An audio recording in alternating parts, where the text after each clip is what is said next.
XR Women. Today is December 18th, Wednesday, December 18th, 2024. Today is event number 199, our last event of the year. So congratulations to everybody for being here, and thank you for being here for yourself to build your knowledge in XR. We have an exciting program today with Melissa and Kate. And I'd like to ask everybody to just take a quick look, make sure you're muted.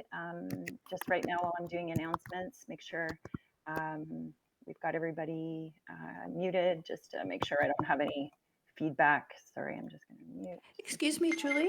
Do you Yeah. want to put your megaphone on Oh, maybe? thank Because I you. know there are a few people that were having a hard time hearing. Yeah, absolutely. There we go. We should be a little bit better there. And I'm just going through my own my own controls too. All right.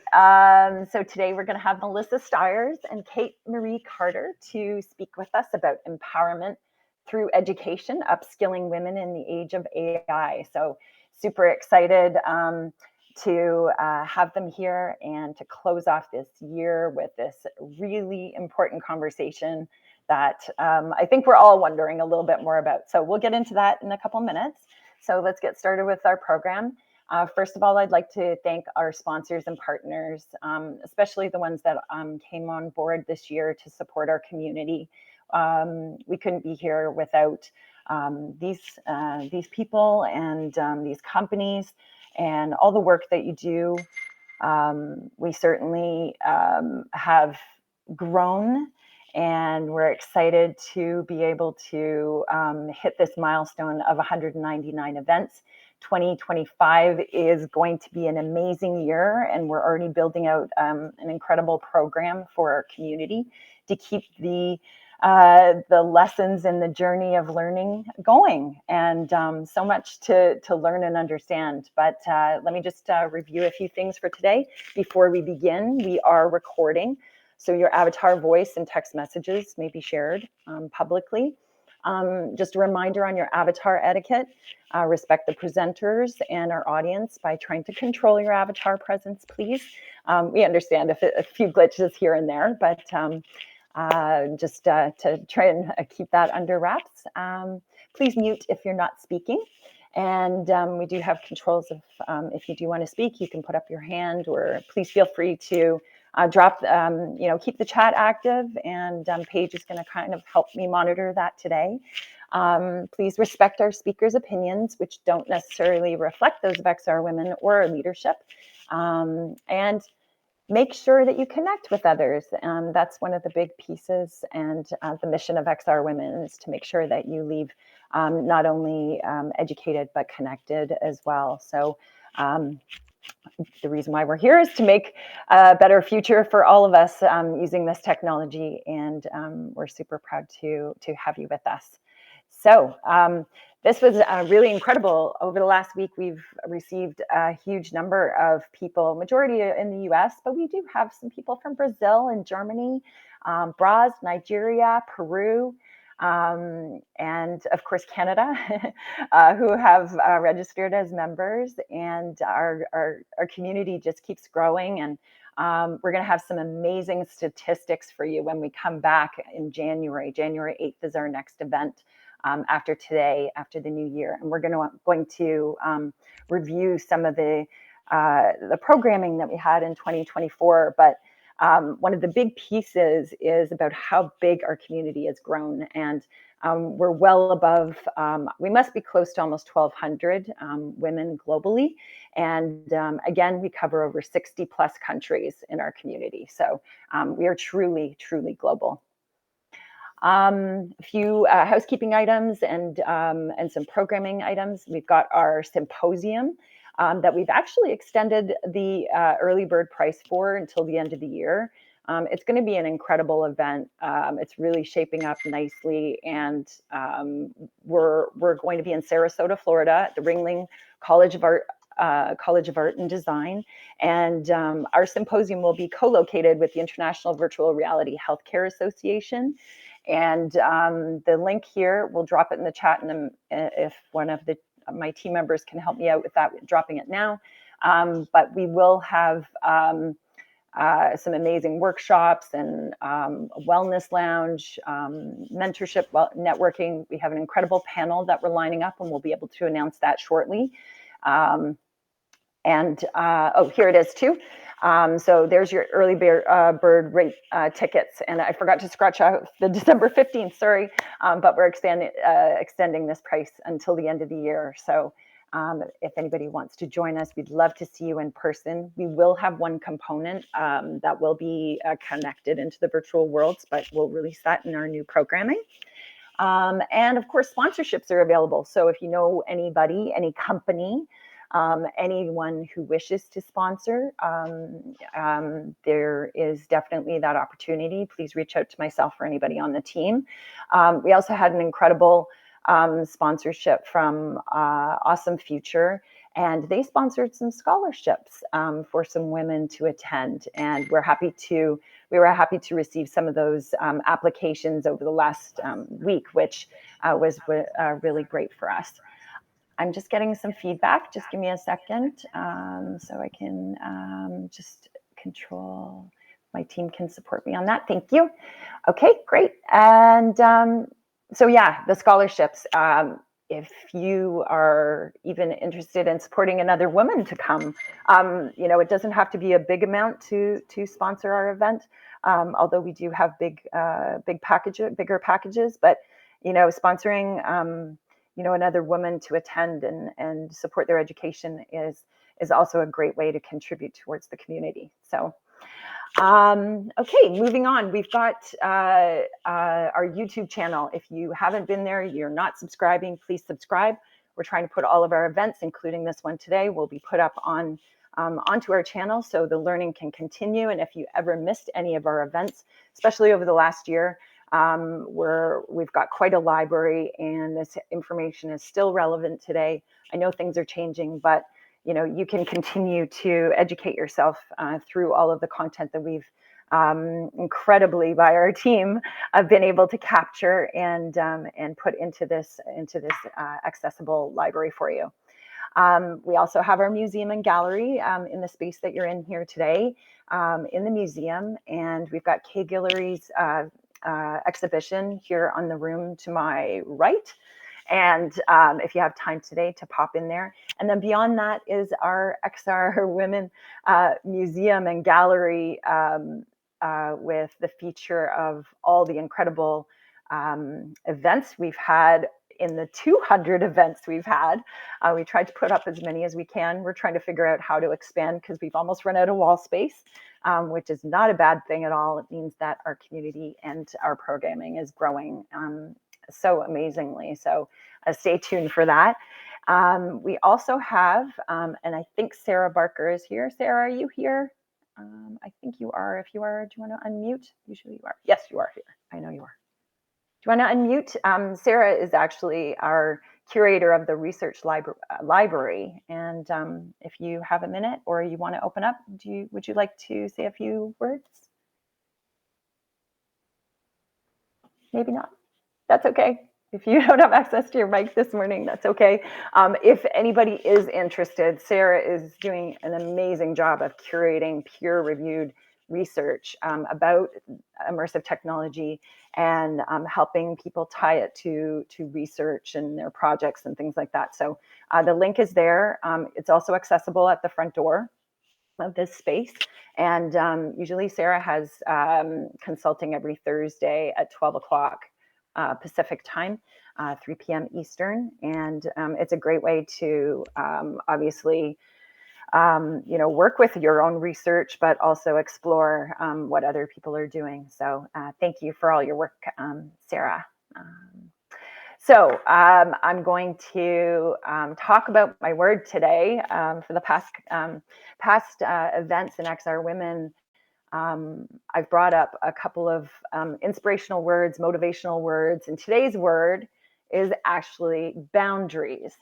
So I'm going to close off the year with a bit of talk about boundaries. And I think this is something that as we roll into a time with obviously a break for us with the holidays, some of us anyways, and we spend time with family. We kind of regroup. We get ready for the new year. We build our resolutions. We start to plan out what our next, what that next year is going to look like. And I know for myself, having to put boundaries around time, which is so funny because it's like 10 years ago, we had 24 hours in a day, 10 years ago, and we still do today. But digitization, transformation, all the things that we're all involved in today, AI is really accelerating how time is perceived, and we also act, and how we're responsible with our time. So my motivation for you this week is about boundaries. There's different types of boundaries here. There's physical, emotional, sexual, spiritual, material, and time boundaries. And I just wanted to kind of bring this to light that, where you focus your energy and focus your time, the energy flows, right? And I also wanted to give a little bit of advice I came across. I always kind of scope out the internet and trying to figure out, okay, well, it's good that I provide a word, but how do I help? And so there's a few quotes here of what boundaries sound like. So if you do want to zoom into the screen at the top of your screen, you can click to zoom in on it. Maybe take a screenshot of this, print it off, save it, and maybe you can come back to it, because putting boundaries into your time and how you spend them, and what brings you the most energy, is probably the best thing that we can all do for ourselves as we're heading into this.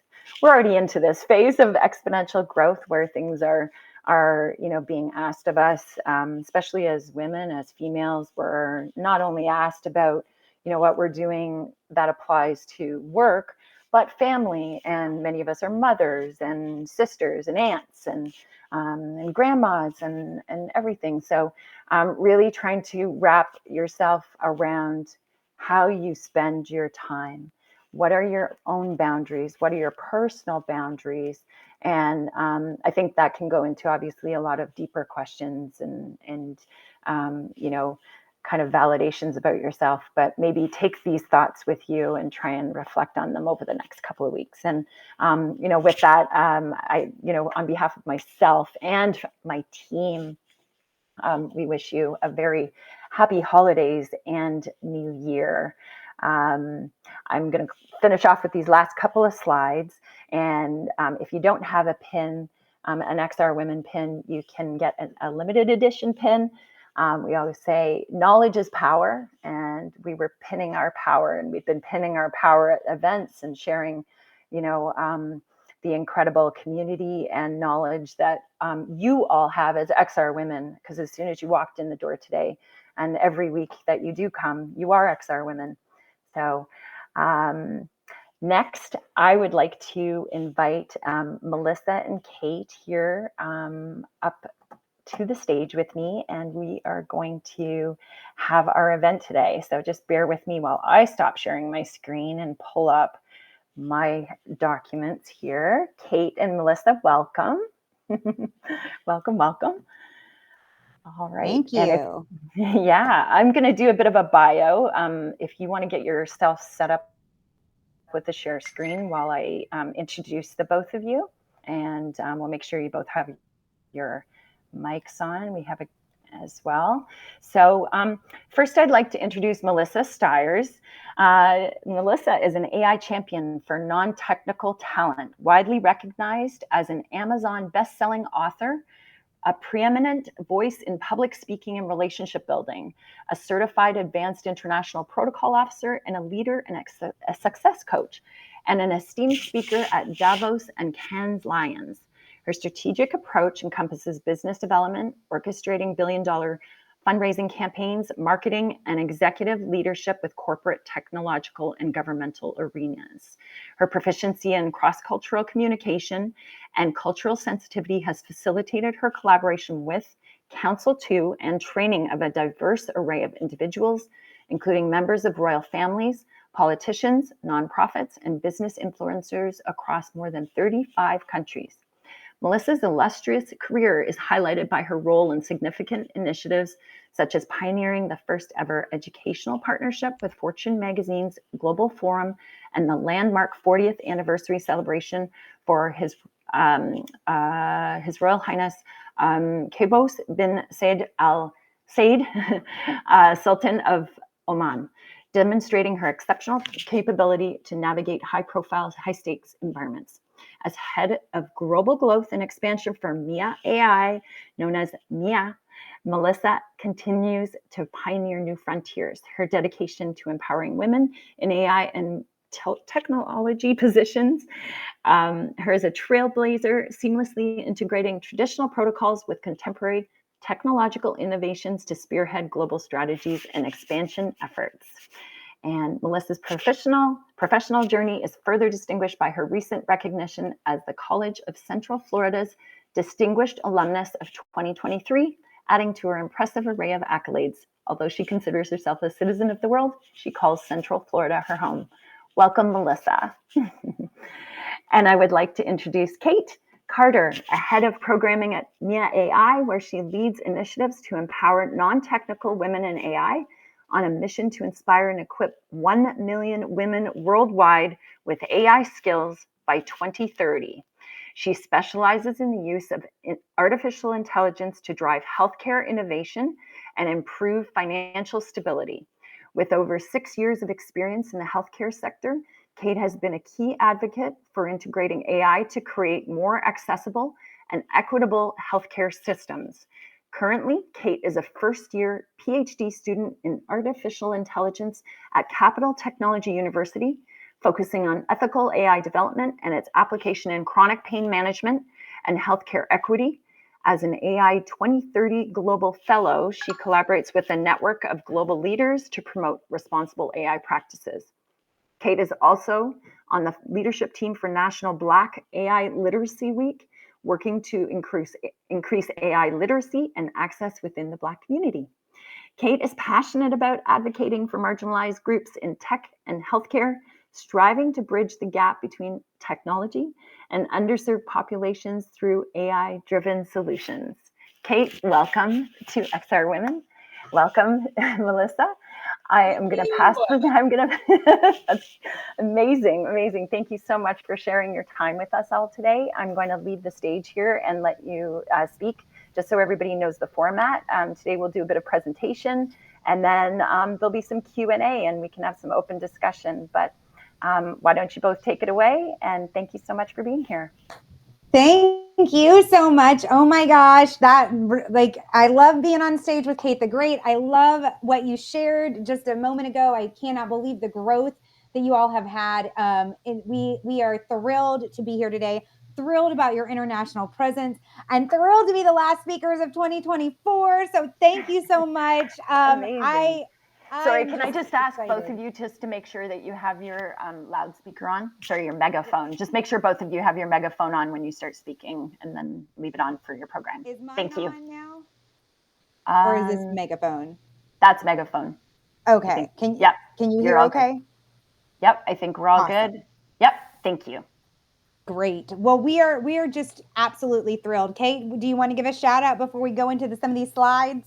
Yes, I mean, what an amazing introduction. Thank you for having us. And proceeding off of setting boundaries, it could not be more perfect for today's topic. And as we head into 2025, such an honor to be here today. I'm so excited to be with you.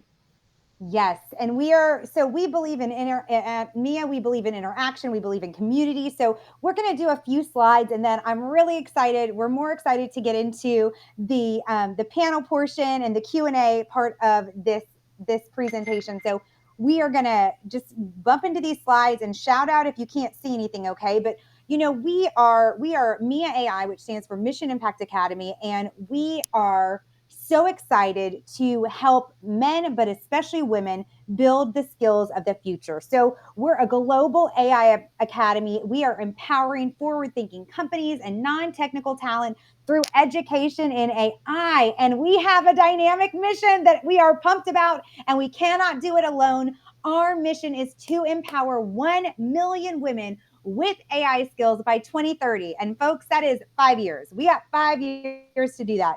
We cannot do that alone. And we believe that we can change the world, because when we empower women, when we give women the skills of the future, they not only learn AI, but they are learning leadership. They are at the forefront of the future of work. We show impact, and we believe that women really can shape the future of what AI is going to look like in this new space, in this new age. A little bit about just kind of where we are, where we've been. We are 2 years old, and we're kind of a very special little unicorn, because for 2 years old, kind of similar to how much growth you all have had, we've had quite a bit of growth and been able to be on quite a few platforms. So you can see we've been featured in the BBC. We've won some awards. We are at the World Economic Forum. We're actually preparing again to go back to Davos during World Economic Forum week. Spent a lot of time this year with the UN. I got back from Doha, where we were asked to participate in the UNDP's only Global Leadership Academy for Women, which was such an absolute honor. It was about 34 countries represented there, from the MENA Gulf regions. And these are women that are in parliament and in humanitarian and working in humanitarian efforts, and also working in voting right efforts. And so to be able to be a part of those conversations and help show them why they need skills of the future, and them to be so open to it, was absolutely wonderful. Also, we're at Cannes Lions with like Dr. Deepak Chopra. It was a lot of fun. And just a little bit about where we are and where we're going. So we are a global network. Like I shared, we have over 1,500 learners. We have over 10,000 in our global community, and we are 65 countries and counting. I think that needs to be 67 after where we've been this summer. And we have talent from all over the world. We are 90% we are founded and women founded, women run organization with some awesome men that also collaborate and lead with us.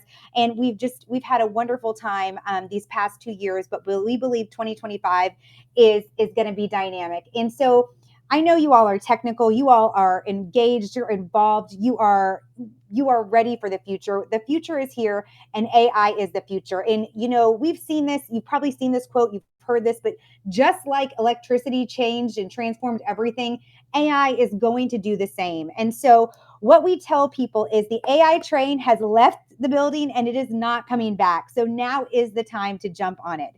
And what we've seen is that by unlocking the power of AI, there is so much potential. There is so much good stuff to come. I know that there are a lot of bad apples and bad players out there, but there is some really good stuff going on. And we wanted to share just a few statistics about what it's kind of looking like at a global scale. We believe that when organizations are staying ahead of the curve and want to stay ahead of the curve, 75% when surveyed, they would like to adopt these technologies, and they believe that that's going to be happening in the next 5 years. We know that there's going to be over 300 million jobs that are going to be impacted by 2030. And you see the statistic here that the new jobs of the future, 85% of the jobs. So 85% of the jobs that will be here by 2030, they have not been invented yet. And of those jobs, 80% that will be impacted, 80% will be women's roles. So that is where our mission to upskill 1 million women came from. The need for upskilling, 6 in 10 workers, they're going to be required to be upskilled by 2027. And then, of course, you see again that 80% of the jobs that are going to be created, they're going to be women's roles that will be impacted. And what we say is it's not AI that is going to take your job, but it is the people that know AI. We talk about going to see a surgeon, right? Going to go have a medical procedure done. There's surgeon number 1 and surgeon number 2. Surgeon number 1 does not want to use AI. Well, guess what? He or she is probably going to be out of a job. Surgeon number 2, she's going to use AI. She's going to keep practicing. She's going to have better precision. She's going to keep her job, keep her practice, and be even better at it. So that's where we kind of see AI stepping into the picture. We don't think that it's going to replace your job, but we do think that if you're not using it, someone that is using it could replace you. Once again, 65% of the skills required for jobs will change by 2030. And there's just so much happening so quickly that's one of the reasons that Mia AI was created, and the reason we've created the way we are now. And I'll explain about what we offer in just a minute, but I want to get through all of this and what we offer. That sounds very salesy. I want to explain why we have the model we have, because it's to specifically target all these changing needs. Science and engineering and machines and all this stuff are happening. And I think there's a lot of fear. When I was with the UN, there was a lot of fear that there's going to be no place for humans. There's going to be no place for ethics. There's going to be no place for empathy. And that's actually not what we teach. We teach that the human component and the technical component are going to have to work together. So once again, will AI take over my job? It will not. It's going to be the human AI combination that's going to be the winning combination of the future. We believe that AI stands for augmented intelligence. Machines, they bring so much to the scale. They bring so much to our work, so much to what we do, but it is still the humans that bring the innovation. It is still the humans that bring the empathy. It is still the humans that understand the nuances. And over the years, that might change the more that we're talking and training AI. But we at MIA believe that we're never going to replace the human to human skills. We are never going to replace those leadership skills, the strategic way that you work around different personalities. We just did a session yesterday of the different ways that people learn and how does that work with AI. So we believe that augmented intelligence is really what AI stands for. So when you combine this amazing opportunity for technology with the skills of the future, really at the core, it's people. It's still going to be people. And that is why we have to have the right people involved in AI, learning AI, teaching AI, talking into AI, creating AI. And who are the right people? The right people are all of us. They are everywhere. They are super diverse. They are all over the globe. They are indigenous dialects. They are from sunny Florida like me. They are from cold Alaska. They are from the Nigeria. There are Nigerian entrepreneur sisters. They are over in Finland creating and changing things. They are all over the world. But I hope and I pray that so many of them are women. Because what we don't want is I always go back to this, and this is it's a trigger word for me, is the BMI. I don't know if people are familiar with BMI, that weight measuring metric that was created years ago that by I think it was German 6 foot tall white males. And that's how we've all been measured with our weight over the years. And if you're a pound over it or it doesn't add up, we are no longer, we don't have a good BMI. Well, that's kind of how I like to talk about AI. With AI, if we are not training AI, if we, people that look like you, speak like you, talk like you, diverse in culture, diverse in what you like, diverse in the way that you see the world, if you're not feeding into AI and learning AI and training it, then we're going to be stuck with BMI. And I don't want that. So I like to just share that a little bit. Obviously AI, many of us know about these amazing productivity tools, the chat box and the video creations. And I don't know if you saw, but ChatGPT, if you have the Pro, just came out with a really cool video element that you can even pull up on your phone. Kate can share a little bit more about that. There's so many cool productivity hacks that have the hard skills that are going to really propel your career, propel your personal life.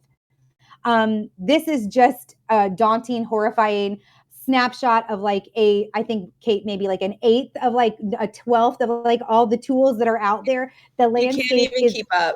You can't keep up. It's nuts. Yeah. It's nuts. And so what we say, if anyone tells you they are an AI expert, I would say, on my nice days, I would say they're misinformed. On my bad attitude days, I would say they're lying, because you cannot be an AI expert. Just like you cannot be an expert of the ocean, you can be an AI educator. You can be an expert in prompting, just like you can be an expert in green algae. But you cannot be an expert in AI, all things, because AI is this. AI is ever changing, always creating. So you can be an educator and you can be educated in AI. And so I'm going to just share just one more slide with you all. We believe the skills of the future, and what we do at MIA is we have an online learning. We're an online learning platform. We've over the past 2 years, we went from doing individual certificate programs to an annual membership model. So it's a monthly membership, kind of like Netflix, where you are constantly learning. You're earning skill badges. You're building an AI portfolio. You're collaborating and talking with people from all around the world, very similar to this, because AI is changing so much. There is no way we are going to upskill 1 million women in AI by 2030 if we are train them in November and things have already changed in April. So that's why our learning platform is very dynamic. And what we are training today, I cannot tell you what we're going to be talking about in April because it's going to change. So that's one of the main ways that we hope to meet our goal of 1 million women with the skills of AI by 2030. We also believe that it's not just the hard skills that matter, but it is mindset that matters. It's creative thinking. It's critical problem solving. It's empathy. It's building trust. And then, of course, kind of what we're doing today, networking, collaboration, teamwork, all of that good stuff. That is what is really the dynamic combo that we at MIA provide, and kind of where we see AI going. We're not afraid of AI. We believe that it is a friend, that it is a partner, and that when utilized the right way, it can change your life. Of course, one thing, and I want to stop sharing my screen. I don't see the little button anymore, Julia. So, but one thing that people are talking about, the fears of AI, of what's happening with AI in terms of the bad actors and all the deep fakes and everything. Yes, I absolutely think we need to have a sensitivity. We need to understand what is going on there. But what gives me hope about AI, it's that unlike the .com movement and unlike the Instagram, MySpace, Facebook era, we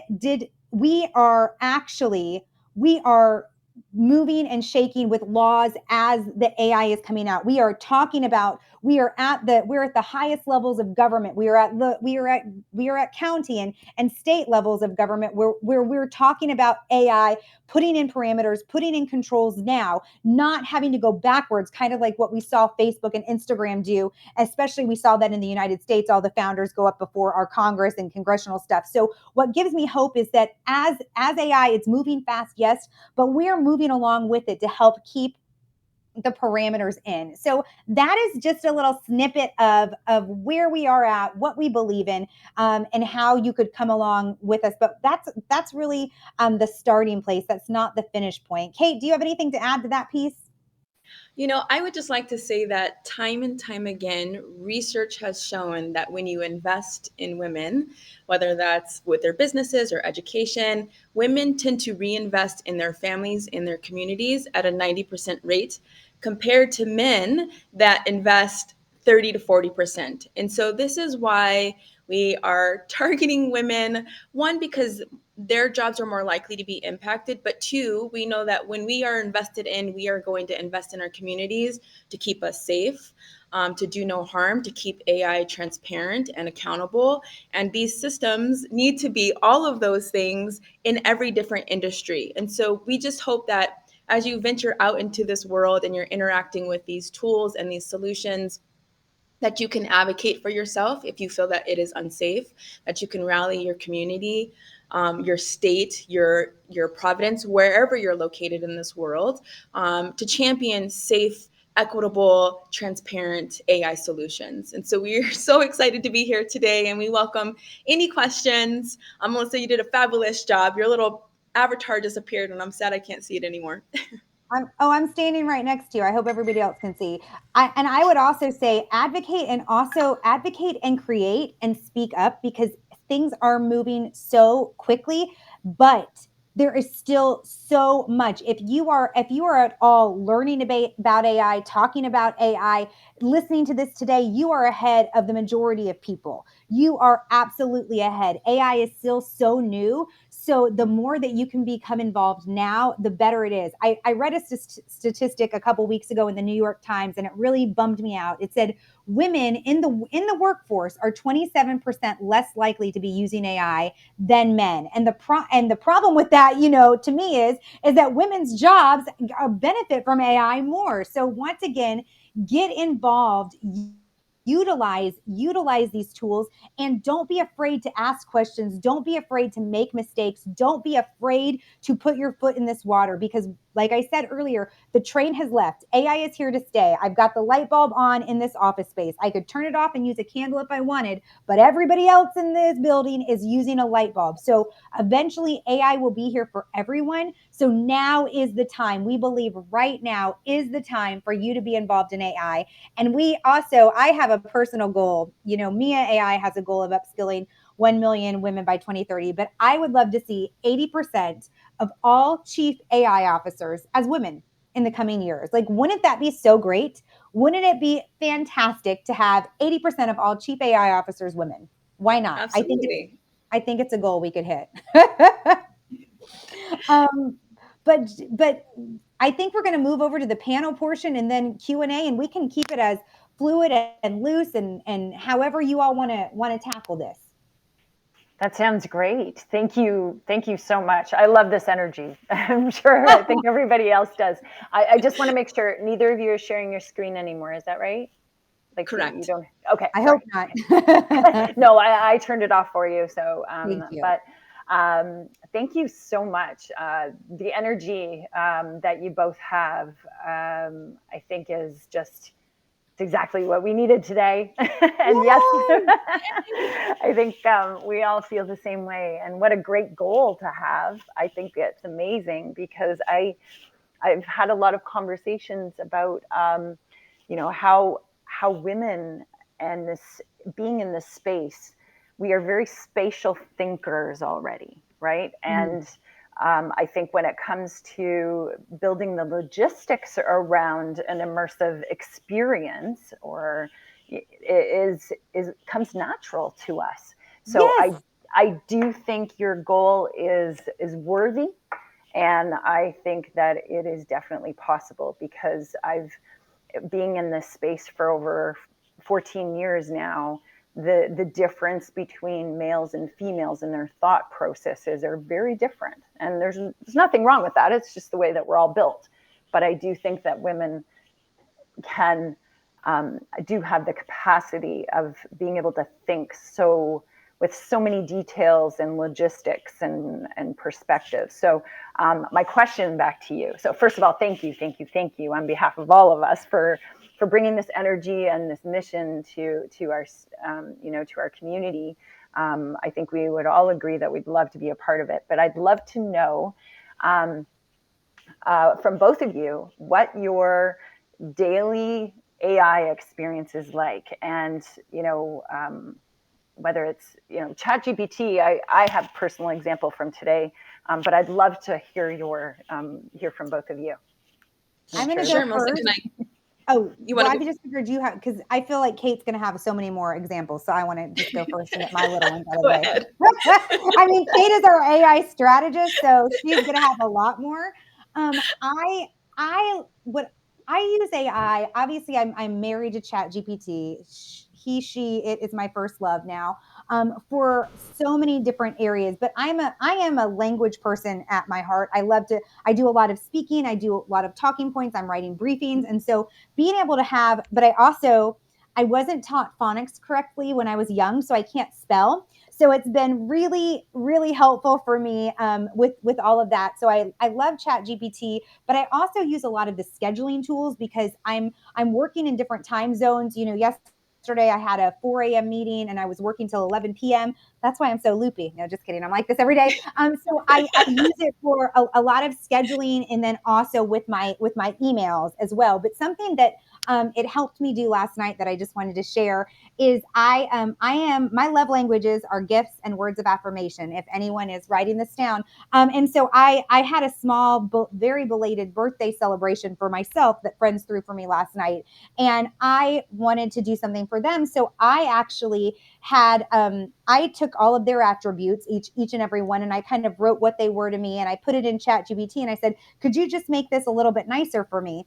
And so it took all the feelings that I had, because I didn't have much time. The idea came to me late. It took all the feelings and emotions I had and just made it a little bit more eloquent and readable for because my handwriting is also like a serial killer. So last night, when they were giving me presents, I was able to be giving them the gifts, and I was gifts of words and how I feel about them and how grateful I am for them. So and it was quite touching. So I use AI in those ways, and I am excited to. I also use it when I'm doing video production, but I'm excited because it's my goal to even implement it even a little bit more for 2025. But that's how I use it. Kate the Great, how do you use it? I love that you used ChatGPT last night to give sentiment in compliments to your friends who celebrated you. I have a very unique life in the moment because I have three pillars. One, I am currently still practicing. I do physical therapy with kiddos with special needs in the home health setting. And I live in Tucson, Arizona, and we are very close to the Mexico border. And a lot of people here speak Spanish. And I, unfortunately, am not good with languages. So it has been so helpful for me when I'm entering my kiddos' homes that are Spanish speaking to be able to converse with their parents and their family members in real time. And I wouldn't have been able to do that prior because just being in the home health setting, you don't have all the equipment that you do when you're in a hospital. So I'm using it in my home health work, treating patients daily. I currently am a PhD student studying AI in healthcare. And just the other day, Google Gemini released Gemini Deep Research. And so right before our call today, I signed up for that so that I can be as productive as possible with all of my research in chronic pain and AI solutions. And so I'm using artificial intelligence for my research components for my PhD. And then as head of programs at NIA, to develop all of our programming to make sure that we are staying up to date with the latest trends, tools, research, because it is changing so rapidly. I absolutely am using so many different AI solutions to stay as up to date as possible. It is extremely challenging because we're not just focused on European US markets. I want to know what's happening around the globe because what's happening in a small country where we're getting deep earth minerals to actually make the chips might impact us here in the US. And so we need to know what's happening globally. If some countries are banning solutions or tools, we want to make sure that we're aware of what's happening with those tools and regulations and laws. Because again, our laws might follow. It is kind of still the Wild West out there, and regulations and laws have not caught up. And so at the end of the day, I hope that with all of this education and material that we are providing all of our members, that we are creating people that are curious, have that growth mindset, and can advocate in the event they need to when there are solutions that can cause harm. That's amazing. If Ashley is still here, I know she has a I'm still question here. right before you. Okay, go, go, go, go. I know you have to go. Thank you. First off, thank you so much for sharing your time and energy, and thank you for all that you do. I wanted to add a little bit here for those in the audience that maybe want to go a bit beyond rallying. I dropped some tactical resources into the chat here. Center for Democracy and Technology is based in New York. I highly recommend checking them out. They have actually been litigating on a state level to build equitable and transparent AI laws with regards to applicant tracking systems. Really good use case there. TechJusticeLaw.org is in Texas, and it's an initiative full of lawyers that are working together to make AI more transparent and safer for children. If anyone saw the recent news, Kara Swisher did a podcast on character AI influencing a 14-year-old to die by suicide, which is really, really sad. So these are really important initiatives that are kind of happening behind the scenes. And of course, For Humanity is a great nonprofit initiative if you really want to get tactical and become certified to be an AI advocate and systems. But the National Institute of Science and Technology, which governs a lot of the United States laws, is actually working on a framework with European Union, so to speak. But they actually launched a list of AI risk management framework that's open source. I dropped a list to that below. So these resources are for anyone and everyone. But I just wanted to share those there and also say thank you for your time. Thank you for the great resources. Absolutely. All of those resources are very important. And a lot of open source organizations allow you to contribute. And so we Yes. all have to come with our ideas and life experiences because we all view things through different lenses. And I think that they're all relevant and important to navigate all of these spaces that we interact with. Amazing. Thank you so much. Hey, Oh, Sarah, yeah, please go ahead. hi. Yeah, thank you. And yes, I ditto. Thank you so much. This was just so great. I really appreciate you. I'm an educator and have been for a couple decades. And one thing I've learned over the years is how glacial academic institutions move. Yes. Um, yes, right. I'm sure there's I probably come people from a higher nodding ed as we speak. background. Yeah, Preach. right. Yeah, right. Exactly. Oh, I will. Don't get me started. I'm excited about it. But in all seriousness, though, I appreciate your wisdom on this. How would you leverage, recommend, whatever, having this conversation on academic campuses? And I come from the community college specifically background. Thanks so much. Yeah, This is great question. And we have quite a few different universities members within our program, and every university is doing something a little bit differently. I think it is as this technology is here to stay, as Melissa mentioned earlier when she was speaking. And so I am seeing so many people frustrated right now as they're getting flagged for writing with AI and failing courses and things like this because universities and schools have not caught up with the times and are just trying to restrict and ban versus we need to incorporate, we need to adopt. How do we teach individuals to prompt, to be critical thinkers, to be that human in the loop, to go back and edit and say this is not accurate? How do I iterate?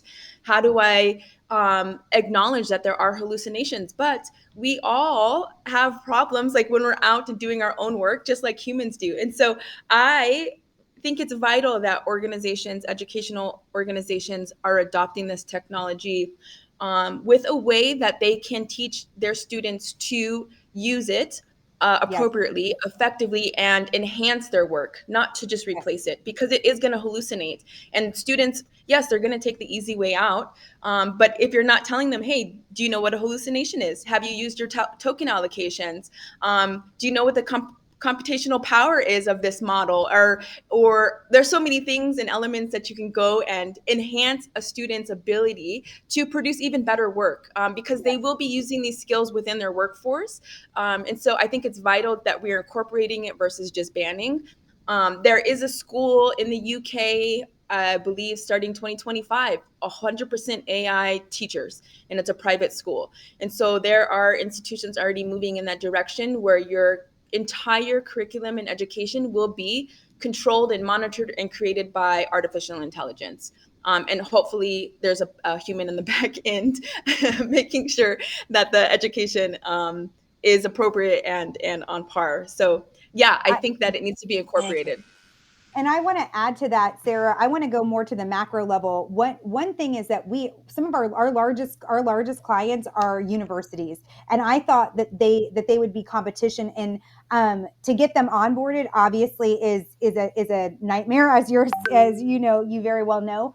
But I think that first of all, I believe community colleges absolutely should be leading the forefront of AI use and micro credentialing, because that is the purpose of it. I'm a community college proud graduate, proud award winner, to get you in and out and into the workforce faster, easier. And so I think that the best way to bridge this at a macro level is to have conversations, is to bring, I mean, I have done so many webinars and would be happy to speak to anybody and everyone at any level, but start having conversations within the division. And if you have the opportunity to go to the provost, to go to the presidents, to go to the deans, anyone will listen, or even in your cohort, wherever you may be, to start sharing the wisdom of what AI can do and how AI can save time and retain talent. Anybody, the bottom line there is that when you're able to show that it's saving money, and it is retaining, it's keeping people from burnout, it is huge. And so you don't have to come at them and say, pretty soon it's going to be an AI run school and there's no professors needed. But hey, did you know that this would really help us all with our lesson planning or something? But I think the most important thing is to begin the conversations, and Sarah, pull in organizations like ours or others to help, bridge that gap. But I think they need to be had. And the other piece I would say is, once again, because the train has left the building, and universities, even though they move at a glacier pace, if you want to keep up with what's going on, you need to be talking about, you need to be training in, your faculty and staff need to understand the key elements of AI, as do your students. And that's a little bit been interesting too, to see that some students are using it. Like Kate said, they're great. Some students are afraid and don't even know what it is. So I hope that answers the question. Thank you so much. It does. Appreciate your perspectives. Is there anybody else? It's a that hot has- topic because Yeah, I'm go ahead. as I'm getting my PhD in AI, my university has asked me not to use AI. And I feel like I'm pulling my hair out. I'm like, I'm literally studying artificial intelligence and healthcare, but you don't want me to utilize the solutions that are available to me. So yeah, we're just a little bit behind the times, and I know that they'll catch up. But it's just a matter of time.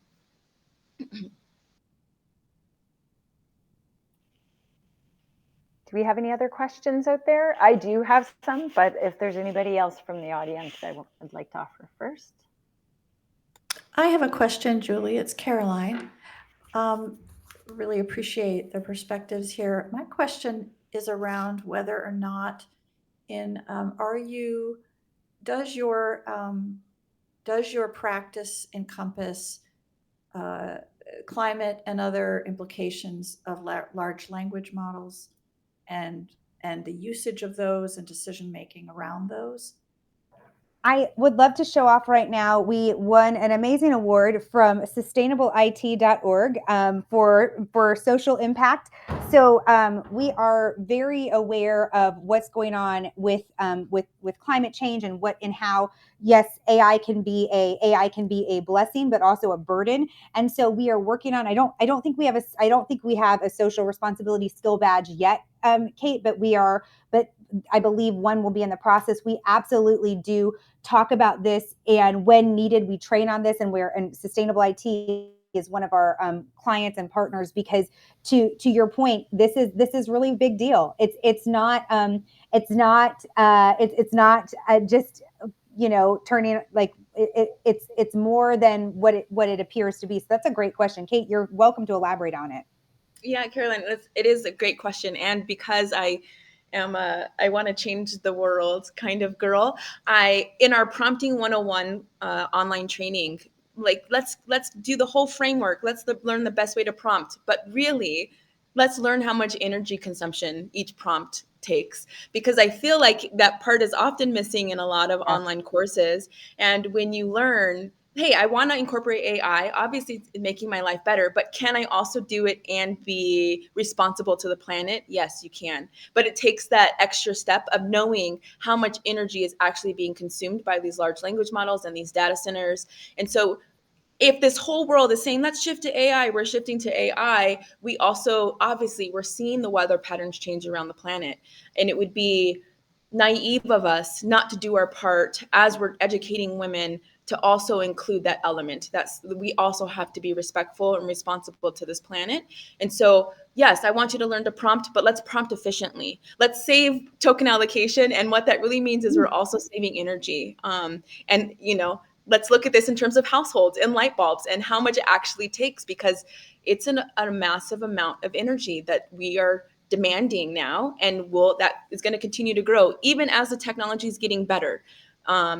It's going to continue to expand, and so it is so important to me that our members walk away with, hey, I can be an advocate. Hey, I'm being responsible for the planet. Or, hey, I now can start a new business and support my family, or get a new job, and climb that career ladder. So yes, absolutely.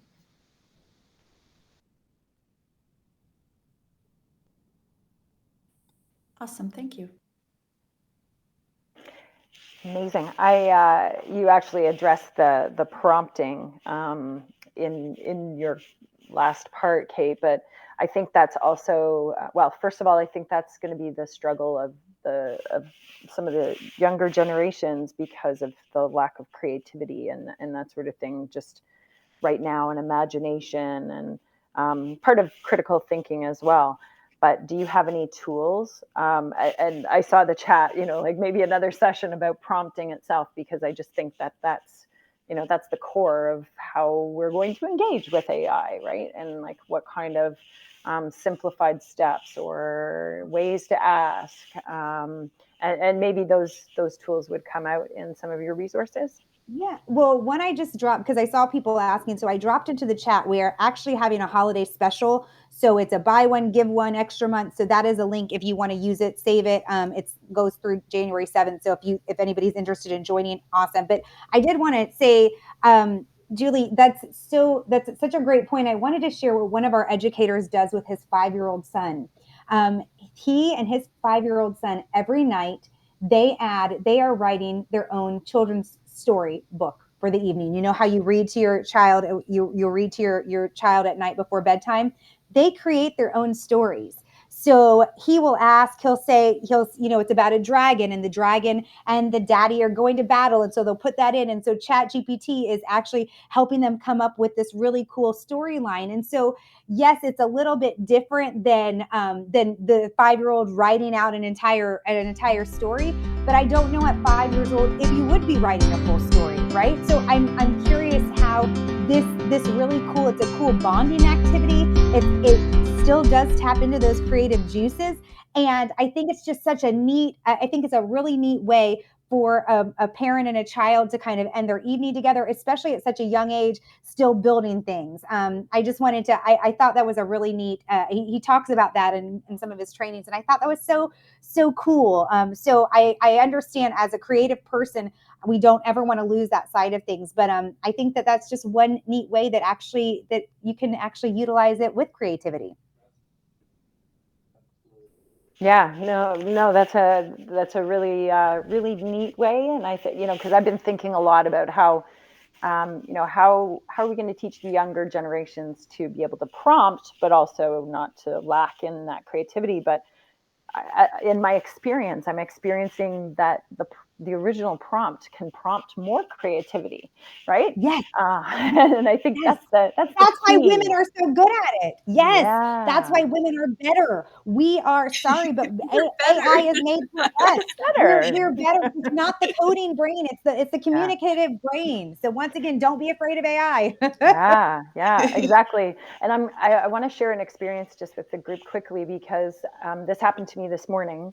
I had 3 emails of somebody who he actually elaborated quite a bit in the emails. So there was a lot of information, and I uploaded those 3 emails into ChatGPT into their new project section, where you can create a project and upload files to it. So I actually started a brand new project. I uploaded these 3 files to it, and then I have to write a project brief.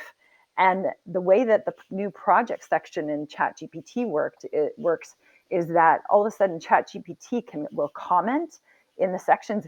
And I found myself like literally, I was like, oh, update this section to say this. And it did it for me. And then it would give me a prompt back of, you may want to elaborate on this section. So I said, okay, apply it with what you know from my entire profile.